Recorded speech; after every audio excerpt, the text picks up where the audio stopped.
Ingeri kwita sha. Yego sha niwe nabwiraga. Dore kugira ngo mbazereka mbanze nkwiyo. Kubera kiza kandi sha. Uranyita sha ndi ishati yaso. Kandi kadogo uzagite so na nyoko.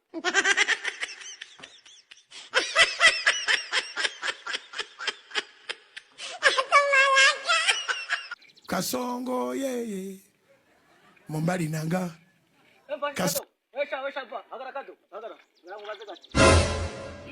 Ingeri kwita sha. Yego sha niwe nabwiraga. Dore kugira ngo mbazereka mbanze nkwiyo. Kubera kiza kandi sha. Uranyita sha ndi ishati yaso. Kandi kadogo uzagite so na nyoko. Sha. Kugwamagara gutyo ni ikosa. Ahubwo se uyamamagara nkane nje ngabuza kwasa. No. None se sha. Ayibonye nuko nguko muteye. None se wowe urabona duteye gute? Sha nakubeshya.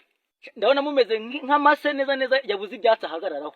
Ariko se dukabije nkamwe muzinduka nk'umwaka wabuze ubufata. Ajyana we utangiye kuyita n'umwaka noneho. Jese ko wavuze ko ndamaze. Impamvu nge nabivugaga navugaga imiterere yanyu. Ako nanjye navugaga imizindukire yayo. No. Nakire tubyihorere uri kumva gahunda njya kwa Nadine. Jese urandebye ubona ndi icyapa. Wacana